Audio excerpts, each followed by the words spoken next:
Now, we've talked about this before, but just because of today, of what was going on, and now the hypocrisy of them calling Rand Paul a transphobe because he was asking legitimate questions. It's like, when is it going to end? It's just, and I have a few different examples that we're going to talk about because it is kind of ridiculous and it's getting crazy. Shout out to the B, man. Babylon B, amazing. Not the B, equally amazing, because sometimes you don't even know which one's which. All right, Babylon B obviously is the satire. Not the B is their actual news site. That's pretty legitimate. I've actually grown to enjoy reading their articles because you could tell they're kind of, these guys are, whoever's working these writers are just, they're very good. They're so good at trolling people and just trolling the internet and being, bringing news here. So this is it. This is what started it. Ready? Watch Biden nominee Rachel Levin straight refuse to answer Rand Paul on whether minors should be allowed to undergo gender reassignment surgery without parental consent. It was a legitimate question. Now, I'm just gonna let you know, because I watched this segment, and he was basically just saying, like, look, we've known for a long time that children getting their genitals mutilated is a human rights violation. Now, just saying that, why would it be okay when parents are in control of their children until the age of 18 to let these children decide and be convinced that it's okay to have their genitals mutilated in a irreversible manner, before they're able to, make decisions on their own? And she just responded with, I would love to, if I become, if I get the nomination, I would love to come and explain things to you and tell you about the different trainings and the trans medicines that are new and that you clearly don't understand. And it's just like, he's like, but you're not answering my question. Like, are you okay with these kids, making these decisions without parental consent? Because I think it's ridiculous. I think it's akin to, genital mutilation. And I'm inclined to agree with that, because the human brain doesn't even finish fully forming until the age of 24, 25. Yep. But people don't know who they are at 3 years old, which is as young as who these people are telling their kids that you're not, you can be whatever you want to be gender wise. And it's just like, these people don't, you can't have a child fully understand the complexities of life. And he even reads a testimony from someone who actually, I think it was a 12-year-old who went through the surgeries and then is now in her mid-20s, saying, I was an idiot. I was a manipulated young teen, that I didn't know what I was doing. And who does know what they're doing as a teenager? I don't know anyone. Literally, I know nobody who can look at me and say, oh yeah, I was definitely on top of my world. I definitely knew exactly what I was doing when I was a teenager. I've been 100% correct the entire time. Have you? Yeah. No, I mean, and one of the things that's so sad, and I do have a great deal of sympathy. I do believe that there is such a thing as trans people, and that it is a real thing. But I think it's so incredibly sad, because we've gotten to the point with these people where their therapists that are supposed to be taking care of them and helping them come to grips with who they are and what they're going through, they are guiding these children to think they are transgender. Now, in some cases, that could be completely correct. And in some cases, you've got kids that are going to them. Maybe they're gay. Maybe they're just, they're women and they're just like tomboys, like I was. Like, I wanted to be a boy when I was younger. I could, like, if I had the opportunity to become a boy, like, I probably would have taken it, if I'm honest. I'm glad in retrospect I didn't, because that would really screwed me up. But like, the therapists are actually guiding them down this path, because it's like they believe that they have to in order to not be called a transphobe. And I think it's incredibly sad. When we look at the desistance rates for transitioning, when it's done in adulthood, the desistance rates are very, very small. When it's done before they're 18, they are very large. It's something like 60%. And so I don't think that people should be medically transitioning before they are 18. Absolutely not. Not under any circumstances. Socially transition, fine. Wear whatever clothes you want, cut your hair, whatever you need to do to feel comfortable. I'm completely fine with all that, but I do not believe that these children should be having surgery and going on hormones that could potentially render them infertile.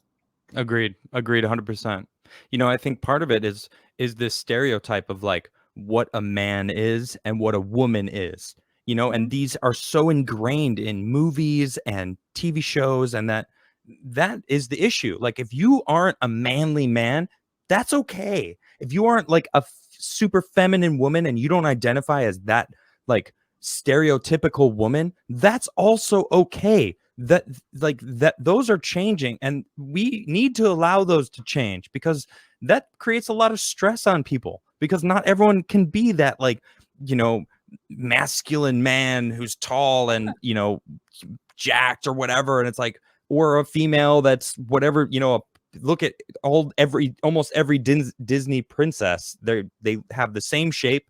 They're all very attractive and long hair, and it's all the same. And if you don't identify that and you're not that, then all of a sudden you're a victim, and you're not a part of it, and you're ostracized from normal community. So then therefore you are a victim, and they're being taught that they're victims, and that then it's society that's wrong. When look, hey, I don't like stereotypes. I think they're wrong, because anyone can be cool, anyone could be an a-hole, like literally anyone. It doesn't matter. All races, all colors, all genders.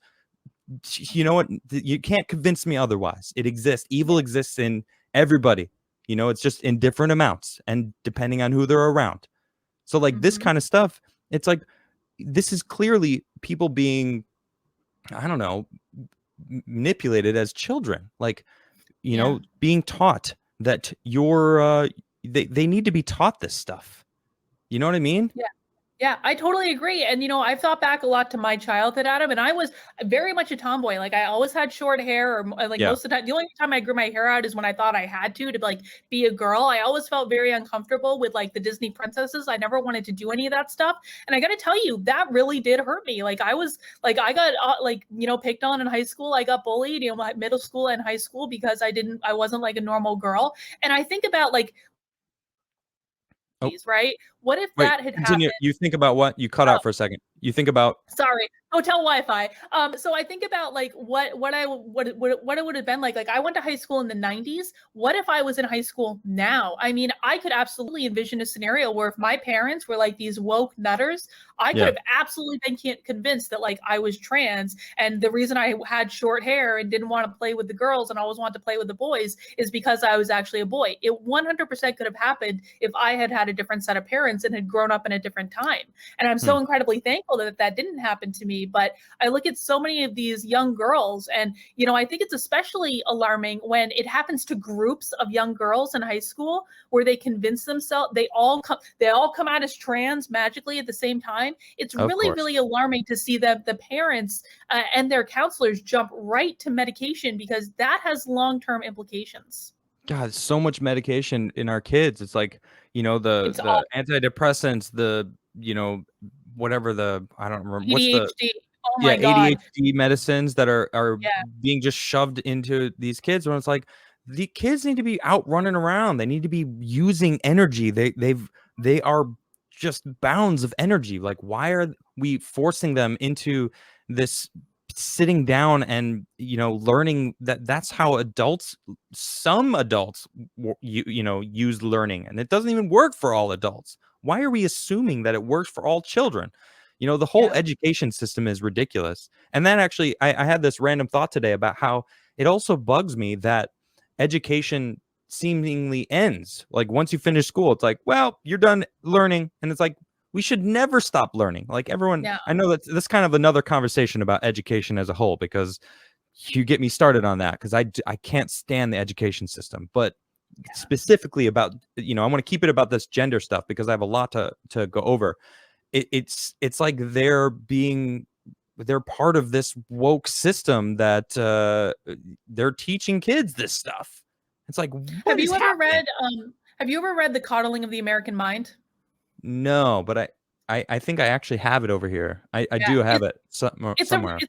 It's a real good book, and I bring it up because one of the very first stories in the book is basically about peanut allergies and how peanut allergies weren't a thing when I was in school, but they became a thing shortly after. And so all the teachers started telling all the parents to stop giving your kids any snacks with peanuts. Well, what happened when an entire generation of children was not given peanuts when they were younger? It actually started developing more peanut allergies. Because they were never exposed to them and they were never given them in school, they created a larger problem. And I think that that's the same thing going on with this stuff. It's like, I think a larger problem is being created inadvertently just because parents don't want to be seen as being phobic. They want to be able to fit in and have to virtue signal to do that. Just like before, it's like people are afraid to speak out. They're afraid to actually say, this is wrong. What is going on with this? It's the same thing. It's a different pattern with all these different, and you know who's taking advantage of it? The far left. They're like, this is perfect. We can push all of our policies, and everyone's too afraid to speak out. Well, and you know who else is taking advantage of it is Big Pharma, who's making a ton of money from all of this. They're making a ton of money by people over medicating their children. Yes, they are, and the whole system. Everything is insane. The markup, 800% markup just on insulin. Just one example. Trump actually had an executive order stopping Big Pharma from gouging American citizens. Well, guess who stopped that? That's right. Biden. President Biden. And we got we got this kind of stuff. USA Today. Rachel Levin faces transphobia in historic US Senate confirmation hearing. What? Transphobia? He was asking a legitimate question, and they go on to say he had the audacity of comparing genital mutilation to genital mutilation. That's what they're doing to these kids. Like, if you're going to fully transition, that's what's happening. You're mutilating your body to adhere to the way that you identify in your brain. Now, as both Karlyn and I agree, we're okay. We even have trans friends. All right, I'm speaking for you. I'm assuming that's okay. Yeah, and of course. There's nothing wrong with it. Did you see Oreo's post today? Oh, dude, I was so mad. I retweeted. I was like, I don't need to hear about. Like, I absolutely believe trans people exist. Oreos. I just don't need to hear about it from a cookie company. Like, what are you doing? It's like, what? Why? What are you doing? Is Oreo going to transition over to a cracker instead of a cookie? Like, what are you doing? Like, why? Oh, here it is. I don't understand. Trans people exist. The sky is blue. That's the tweet. Oh, you like that? Yeah. The sky is blue. Right, because duh, okay, but I mean, it's just, who's arguing this? Like, I get it. Trans people exist. I'm not trying to take any of their rights away as people, but doing it to kids and making it seem like these kids can totally make decisions for their lives that are life altering before they're even able to vote, fight for this country, drink alcohol, get tattoos, because it forever alters your skin. Hello, tattoos. Why you have to wait till you're 18? Or you could get parental consent. Okay, well, that makes sense. I mean, which parent lets their child get a tattoo? Because whatever, it happens.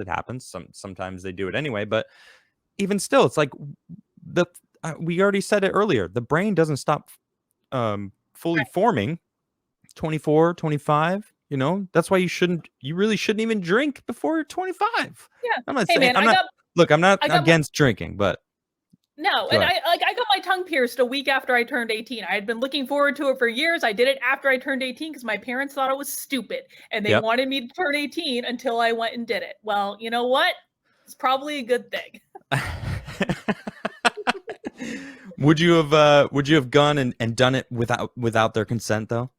I really wanted to, but I think I followed the rules as a child, like probably more than I should have, but I'm much more rebellious now. I have many tattoos. I don't regret a single one of them, but I made those decisions as an adult. Good for you. Good for you. And that's what we should do. Let them make decisions as adults, not make them, because I mean, what did you say the numbers were with teenagers that are making 60% or something? Like, I don't want anyone to quote me on this because I'm roundabout. 60% of people when they're teenagers end up desisting, which is really, really high. That's really high. Maybe they're realizing, actually, I'm a female that, you know, I just identify as something slightly different than the norms. Like, okay, Yeah, there you I just like go. to have my hair short. I don't want to play princess. I don't want to I want to like race go-karts or whatever kids want to do. I want to have a buzz cut and yeah, do it, whatever you want to do. But I do think that we should be, teaching people to be more accepting of just like people being who they are and not ridiculing them and mocking them if they don't fit into this stereotype. I mean, because I think that's part of the problem. It's like, what's so funny is like the whole thing is trying to, I think a lot of stereotypes get put on people that they try to rebel against those stereotypes, but inadvertently they put themselves in a whole new box to try to conform to this new style. I think we see this a lot with people who are non-binary. A lot of them, and I don't want to make, I do believe that non-binary people exist. I actually put out a question on Twitter the other day of if there were non-binary conservatives. And yes, there are actually non-binary conservatives. I had people messaging me telling me about it. But I think that some people, not all, but some who identify as non-binary are doing it just because they think it's about how you dress and how you cut your hair. And that just doesn't make sense to me. Yeah. I mean, I think it's more about being put in boxes. Like you kind of mentioned that. And it's like there's male and female, and the stereotypical male and female are so stark, like contrast to both each other and what so many people exist as. Well, I'm not that like perfect man that is, in every movie and every story that we hear about, or same with the woman that, there's this disconnect where people are like, well, then I'm clearly not a man, I'm clearly not a woman, so I'm non-binary, and that's just an observation of what I see on it all. But where does it end? Look at this story is ridiculous. Well, it says the cult of LGBTQ says trans female MMA fighter who destroyed female competitor is the bravest athlete in history. Okay, obviously they're a little biased here, but the whole story still is kind of absurd. Like, what happened here? And this is ridiculous. The title of bravest athlete in history now belongs to a trans female MMA fighter, Fallon Fox, a biological male who absolutely destroyed a female opponent, Tamika Brents, during a recent fight. Now, this was, I don't remember exactly what date this was, but for using his male, look at her muscles. Look at that photo. Look at her muscles. Yes, right. I know it's crazy. And this article sums it up fairly decently. For using his male hormones to nearly kill Brents, all while pretending to be female, Outsports contributor Sid Ziegler wrote in the LGBTQ publication that Fox now has been inducted into LGBT Sports Hall of Fame. She is an incredible part of the LGBT sports history, Ziegler glowingly wrote, and maybe most importantly, she generated conversations and opened possibilities for trans athletes in women's sports that will be felt for generation. Not men's sports, not sports, women's sports. Just interesting that that's what his statement was. Obviously, he's talking about a transgender woman, but you'd think that it would just be sports because it's trans athletes, not trans women athletes. Anyway, because Fox delivered life-altering blows to Brents, many criticized him or her for dressing up like a female in order to unfairly compete with females rather than with other males like normal men do. And many people have said that it's an excuse to actually be able to win a lot more. And that's really what the criticism is there, because it is completely unfair. You called it out right. Look at the muscles. This is a man who more recently in life became a woman, identified as a woman. And, so they didn't have, a long history of hormone therapy to weed out and even if they did, the muscles are already there. It's like you're already, you're biologically a male. So even hormone therapy as a child, which I think is ridiculous, is not going to change your science, right? Right. Yeah, Ziegler and I think became. it's Oh, go ahead. Go ahead. no, and I think we talked about this maybe like a week or two ago, but I think that this is all going to come to a head at the Olympics. I do. If the Olympics go off, it's more than likely that they're going to be trans women in it and they're going to win. And then I think people are going to get to see a trans woman on the medal podium, maybe getting a gold medal with non-trans women surrounding her. And I think it's all going to come to a head. I mean, women, all I can think about is Hillary Clinton being like, the glass ceiling, talking about this glass ceiling. And it's like, I mean, it feels like women's sports are just being eliminated. They're just being, look, trans women are not biological women. All right. That's a simple truth that I can say, right? Am I going to get fired or canceled for that? Who knows? In this atmosphere, people might already be triggered by what I've been saying with just my thoughts on this whole thing, like I don't even know anymore. But now look at this. People are the Ziegler became triggered upon hearing about these criticisms against Fox, demonstrating the typical LGBTQ fragility and theatrics we have all come to expect. Ziegler whined about how he has literally never seen the torrent of hate targeting an LGBTQ athlete that he has witnessed against Fox. Yeah, because he destroyed this woman's face. Let me see this right here sums it up. Abusing women is fine as long as you're trans. If you identify as a woman, then you are allowed to like totally destroy a woman. Like where is so this is okay, where is they actually have quotes from Brent's. Okay, here we go. Let's see. When asked if she thinks Fox's strength comes from the fact that he was a man, Brent's was careful to remain politically correct. I can't answer whether it's because she was born a man or not, because I'm not a doctor. Brent's is quoted as saying, I can only say that I've never felt so overpowered ever in my life, and I am an abnormally strong female in my own right. She was a beast. She's a beast. All right. Yeah. And she just got destroyed.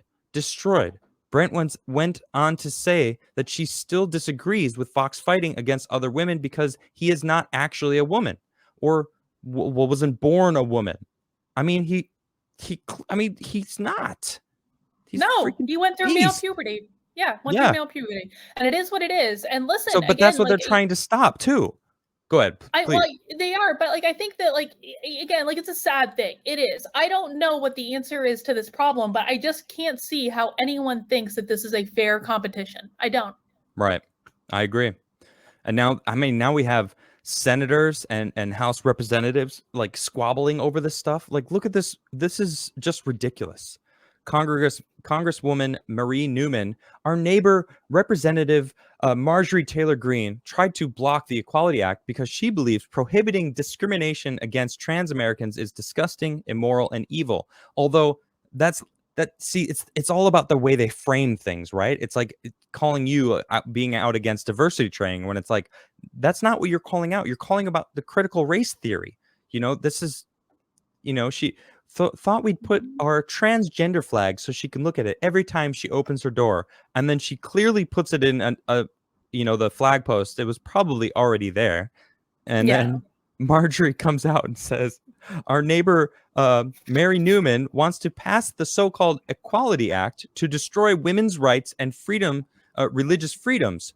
Thought we'd put up ours so that she can look at it every time she opens her door, and then it says there are two genders, male and female, and then in quotes it says trust the science. Brutal. Marjorie Taylor Greene, man, they took her off all her committees. They gave her more time. What happened? I mean, I'm looking at this though, and it's just like, this is who's running our government. Children. They are children. Look, both of them on both sides. They're being childish. Come on. What is going on? This is how you guys spend your time working on laws to for the American public. You guys are children. This is theater. This is all theatrics, and it's embarrassing. I'm embarrassed as an American that the rest of the world is looking at like, look at what the Americans are doing right now. They're arguing over whether or not there's more than 2 genders. I mean, I actually think this is pretty great. I think this is like a moment where it just like, you know what? This is one of those moments that unveils to everyone who's not paying attention how absurd this entire thing is. It's crazy because you can't fix the problem if it's not exposed. And you know what? I love what Marjorie did. I thought it was funny as heck, but it's also like, this is our government. These are the people that we elect. This is like, this is the advertisement for term limits right here, Adam. This is it. It's ridiculous. And you know, this is just an interesting side note. I was actually very surprised to see this. This is from Congresswoman Marie Newman. Facebook took down her video of her putting up the transgender flag and labeled it as hate speech. That's stupid. But they let Marjorie Taylor Greene's transphobic video to be posted of her putting up the sign that there's 2 genders. What an interesting turn of events. Would you have expected that's who they banned? They banned her, the transgender flag. I mean, honestly, none of these things should have been banned. Clarifying, neither of them is hate speech. Well, I don't know. I'll tell you, as someone who, like, my page on Facebook currently has a little warning on it because I quoted the New York Times like 8 weeks ago. If you go to like my Facebook page, you're going to get a warning that says, "Are you sure you want to like this person?" So I don't even know what Facebook anymore. Yes, it was because I quoted the New York Times. Yeah. I don't know what's going on in this world. I mean, and then we got this kind of stuff. I don't know if you saw this. Oh God, I saw this really quickly. Yes. Classic kids toy. Mr. Potato Head gets new gender neutral name. There was already a Mrs. Potato Head. Potato Head. Like, it's a potato. It's a potato. Well, that's them admitting that there's only 2 genders, though. It's a potato. Potatoes don't have genders. One came with a different pair of shoes than the other. It's a potato. I mean, it is. Why is this? Hold on, I'm gonna restart this so you can see this ridiculous video of them. Let me see if you can see this whole thing. Oh, is it not gonna load? Mr. Potato Head. Is it not showing it? It's not showing it for some reason. New York Post. Mr. Potato Head had a mustache. Mrs. Potato Head didn't. Like, this is so ridiculous. Are they going to get rid of the mustache? It's not playing it, but yeah, it's ridiculous. No. Now you get mustache, eyelashes. You get basically everything to either make Mrs. or Mr. And then you can cross. So it's like a Supreme Deluxe Potato Head system in which you get both genders at the same time. All this is them going, we don't have to make 2 products anymore. We could just make 1 product. We'll have 1 box. Our profit margins will probably go up because they're probably pretty crap. If you ask me, it's Mr. Potato Head. Who's buying Mr. Potato Head stuff right now? Nobody. Nobody's buying Mr. Potato Head stuff. It's been 70 years old. A 70-year-old toy. It's like, how is it even still being sold? You know what? They can switch it up and get a whole new market. Now I actually liked Mr. Potato Head when I was a kid, Adam, and I feel very offended and attacked right now. I feel a little triggered. Why? It's an old toy. I'm not saying there's anything wrong with it. It's an awesome toy. I mean, okay, if you're, a little kid who likes that kind of stuff, that's what toys are for, So like, sure, why not? Yeah, okay. But also, it's like, what does it matter if there's a Mr. Potato Head and a Mrs. Potato Head? Now they started getting so much hate and fire on the internet. So they actually released a new statement saying, look, wait. We're going to keep Mr. and Mrs. Potato Head and have Potato Head. So wait, you're telling me you're making a new product to try to sell? They're making a non-binary Potato Head. That's what they're doing. They're making a non-binary. Oh my God. Non-binary potato. I can't even deal with this situation. Technically, it's the most accurate kind of potato. It is. I mean, it is a potato. Potatoes don't have genders. I'm right. Exactly. I mean, I'm gonna make a T-shirt after this that said "Potatoes don't have genders." That's like a new T-shirt in my store. Wouldn't that be a twist if potatoes actually did have gender? Like, one pollinates another or something. This is going off the rails. Good riddance. I love going off the rails.